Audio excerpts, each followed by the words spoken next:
All right, so I wanted to talk about how so many successful men they make a lot of money, they start up a business, they become awesome entrepreneurs, they build a personal brand, make a lot of money, have a lot of employees, and how in fact that starts to it doesn't transfer over to dating because one of the major things that I keep noticing with successful men that hire a lot of people and have a personal brand and a public image and have made a lot of money is that they have to have a certain type of respectable image where they can't be seen to be doing anything bad or illegal or committing crimes or being abusive or mistreating their employees.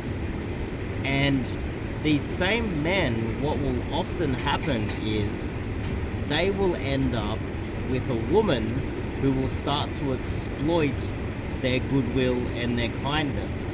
Because so many of these successful men, they don't want to argue and battle with their wife all the time. They don't want to come across as the bad guy. They're always trying to keep up. What is it?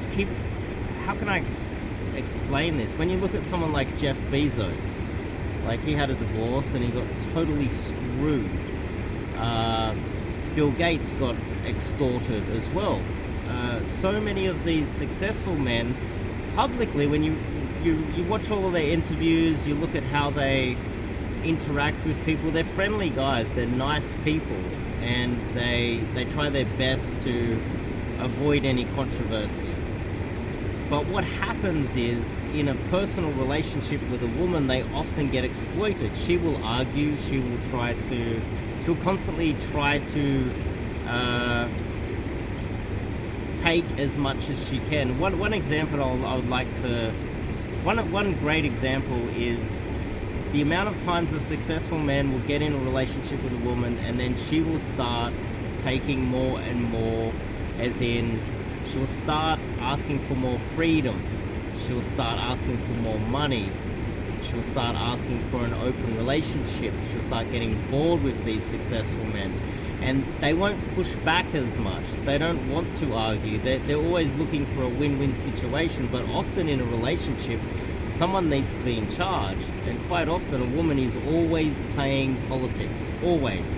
They're always trying to play power games in their personal relationships, and quite often these successful men will end up getting exploited by their wives, and you see it over and over and over again. So what helped them to become successful and have an awesome reputation and build a great personal brand, build a lot of wealth by avoiding drama and controversy, is the same thing that their wives will, in their personal lives, exploit. I see it over and over and over again. And so this is something that a lot of successful men, and if you happen to be one of those guys, the ego's built into, oh, I'm a millionaire. Oh, I've built a awesome business. I'm successful. And that ego doesn't allow them to humble themselves with arguably the most important decision they will make, which is picking the right wife. And at the end of their lives, quite often, these men, they can't take their riches to the grave. The only thing they're passing over is their seed, their children. And if they chose the wrong wife, their seed might be tainted somehow. Their wife might be bad-mouthing them.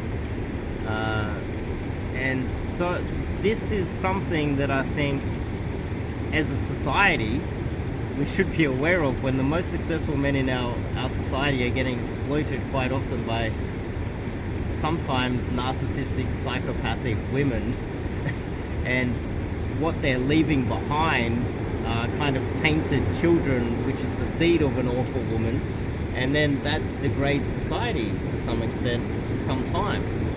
Now, And it's hard for these men to acknowledge that they are, when they might do a lot of vetting and do background searches and be really careful with the people they do business with, but they're not as careful with the women that they share their bedroom with, which doesn't really make sense, does it? It seems a little bit negligent, but it's more common than you might think. And that's just something that I wanted to talk about. Leave a comment, let me know what you think about that. But we were discussing this earlier. I was talking about a guy that I know who is one of Australia's most successful men, and he ended up marrying a woman who has bipolar and schizophrenia, and he is so successful in every way. Got himself a PhD. He's probably worth $500 million to $1 billion. That's how successful this guy is. Just ticks all of the boxes of a high achiever, yet he selected a wife with mental illness, and now his sons have mental illness, and he can't take all of those things to the grave. All he's doing is leaving behind tainted, damaged children to a woman that he should never have married in the first place, and they're being left with a lot of money. And how does that degrade society? You leave people with mental illness a lot of money, and that does do some damage to society. And it happens more often than you might think, and that's something that obviously a dating coach can solve, but it's a little bit too obvious to be promoting that. But I think it would, if they were to put their egos aside and go out and get some coaching.